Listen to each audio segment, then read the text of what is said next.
Hey, this is Lucas and welcome to the channel. Today we're going to be hitting some news and here's some of the stories that are on the plate. Some flare holders will finally get their Spark token.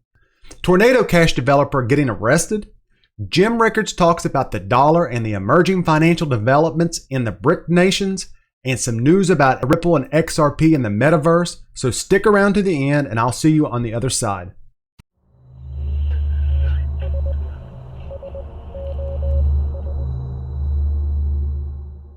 And we're going to start with this story today. Crypto Eddie put out a tweet and it says that today, Huobi Japan finally decided to distribute the Flare token to XRP holders. So here we are finally after a year and a half, and it looks like that XRP holders who are waiting for their Flare will finally get their airdrop. And if we go over here to the story, it says that Huobi Japan said in a press release that it has decided to distribute Flare network tokens and Solberg tokens to XRP holders. It also goes on to say down here that not all XRP holders will receive the airdrop. Huobi Japan noted that an XRP holder could be excluded from the Flare distribution even if their accounts were included in the snapshot. Some circumstances that may exclude some Huobi XRP traders from receiving the Flare rewards include customers whose accounts have been canceled, frozen, customers who executed a trade during the time of a snapshot, and customers whose deposits did not reflect at the time of the snapshot. Furthermore, Huobi Japan said it would not distribute Flare tokens to users believed to be involved in the fraudulent practice. I'm assuming it means being involved in fraudulent practices. So there is a catch for getting your Flare, and if you can go through all the obstacles that they're throwing up for people, you'll get your Flare from Huobi. And in a little bit of political crypto news, we see that Hawaii House candidate gets a boost from a pair of crypto super PACs. And the highlights are Hawaii Democrat Patrick Bahana Branco is running for Congress with help from key crypto industry players. Two crypto-linked PACs, Web3 Forward PAC and Dow for America, have spent $294,000 to boost Branco's campaign ahead of the primary on Saturday. Well, we know that these midterms are coming up and we got a presidential election that'll be right around the corner. And I believe that this cryptocurrency market will play a huge factor in these elections. And over here, we've got a great PolySign thread by @MollyElmore22. It starts, will PolySign change the world of finance? Crypto and digital assets have a big problem, securing blockchain assets. Big money investors won't risk their clients' fund if a blockchain can be hacked. Retail investors learn early on to guard their 12-word seed phrase and to store digital assets on a cold wallet to keep them safe. Are those reasonable solutions for a hedge fund managing hundreds of millions of dollars? No. PolySign offers institutional financial firms, hedge funds, private equity, and VCs a way to keep their digital assets secure. If the blockchain is like a database in the virtual world, PolySign is like a digital safe to guard the assets from hacks or theft. PolySign was founded by David Schwartz and Arthur Brito, both of whom also founded Ripple. There's also speculative rumors that both are connected to Bitcoin creator Satoshi Nakamoto. However, that secret is even more guarded than PolySign's business plans. Those involved in building PolySign are under strict NDAs, so not much is known about the company's long-term plans. This is remarkable considering they have 70 employees, 200 clients, and have raised $150 million in funding. So I'm not going to read all of it, but it is a great thread. So if you get the time, go over to Twitter and check this thread out. Okay, and a little bit of hype news. We are going to talk about some EWT. In this news story, we see that crypto analyst explains why he considers these three altcoins millionaire makers. Recently, crypto analyst and influencer Tyler Swope talked about several crypto assets that he expects to have a very bullish end to this year. In a YouTube video released on November 24th, the host of Chico Crypto YouTube channel told the over 298,000 subscribers about 5 assets he feels are great buys right now.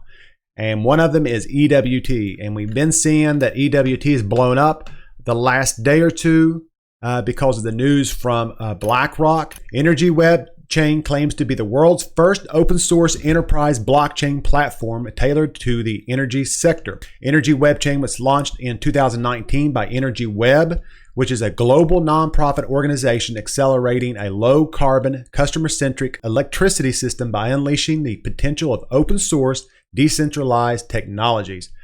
EW is focused on building core infrastructure and shared technology, speeding adoption of commercial solutions, and fostering a community of practice. And I believe that Chico Crypto also covered this story here.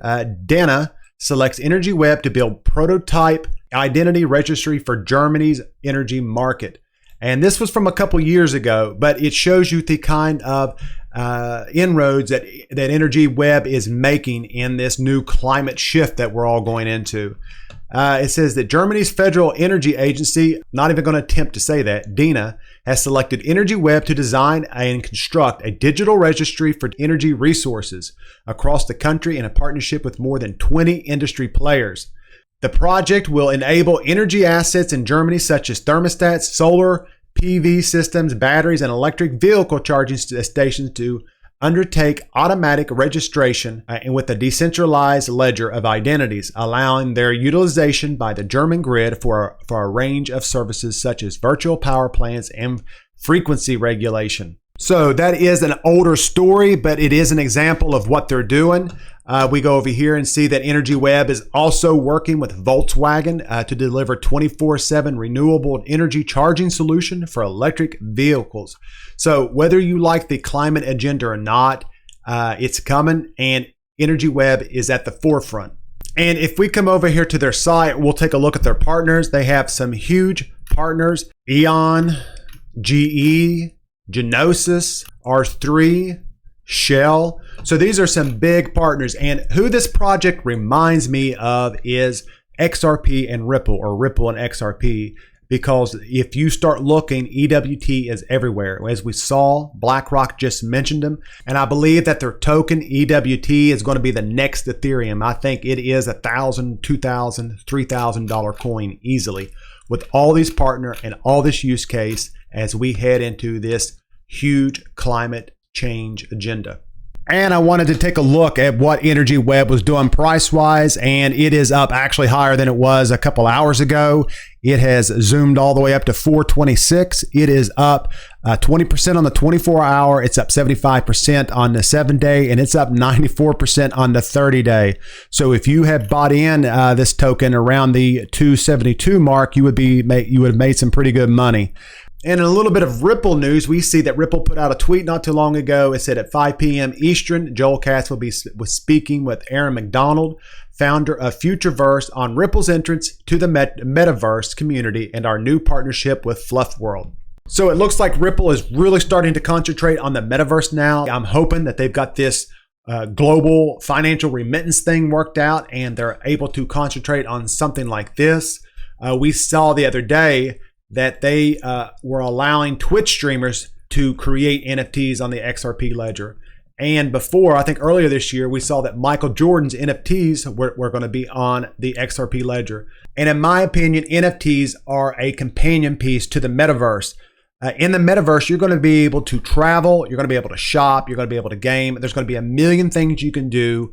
And NFTs allow brands to sell you virtual tennis shoes, virtual pants, virtual cars, and virtual real estate. So the use case is endless for NFTs in the Metaverse, and I'm glad to see that Ripple is starting to concentrate on that use case. And now we're going to move on to Johnny Law coming for Tornado Cash.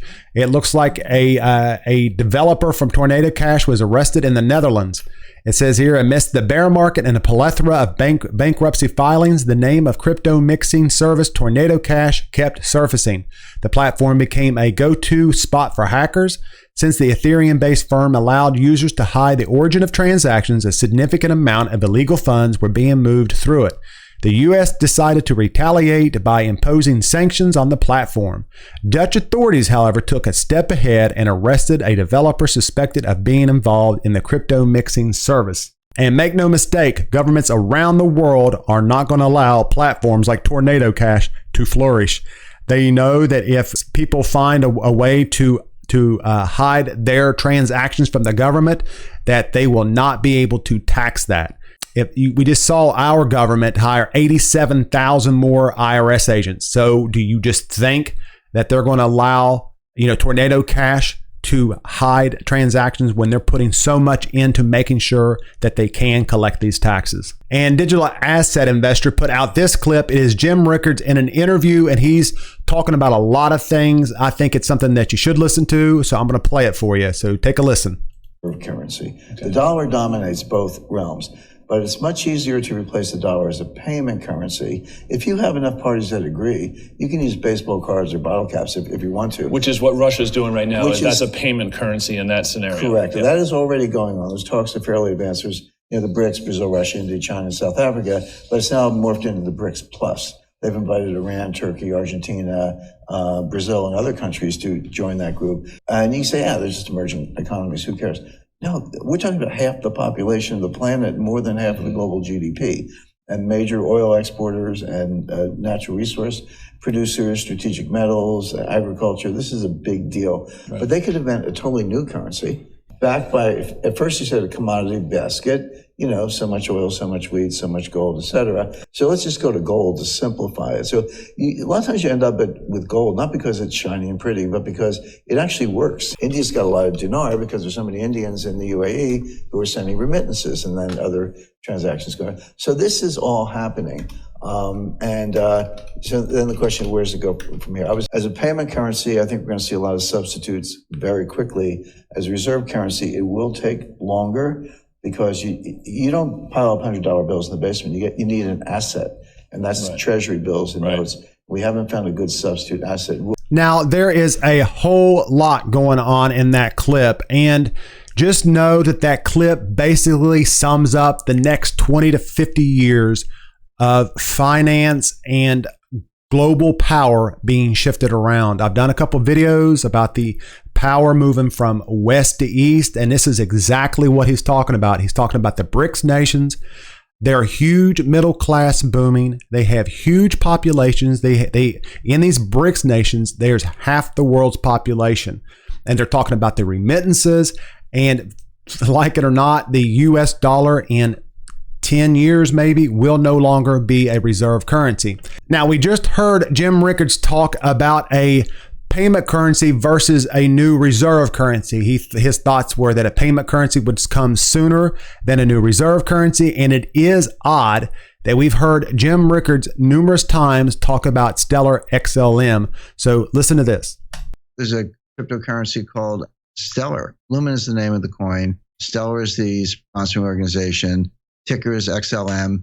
This is actually being used in a pilot project with IBM to create a payment system in the Southwestern Pacific and all those little tiny island nations, Micronesia and Samoa and the Marianas. Well, think about what they have to do. So you go to a Starbucks in, New Caledonia or someplace, and that poor bank is, you got a merchant acquirer who accepts your MasterCard, then they got to hand it over to the local bank. That bank has to send it to a correspondent bank in Sydney, Australia. The bank in Sydney, Australia has got to run it through the Visa network. Then they got to get paid. Then they got to send it back to this little bank. So think of all the steps, all the costs, et cetera. What if you could replace that with a blockchain? They are doing this, by the way. This is a real pilot using the Lumen token. Well, IBM has built this.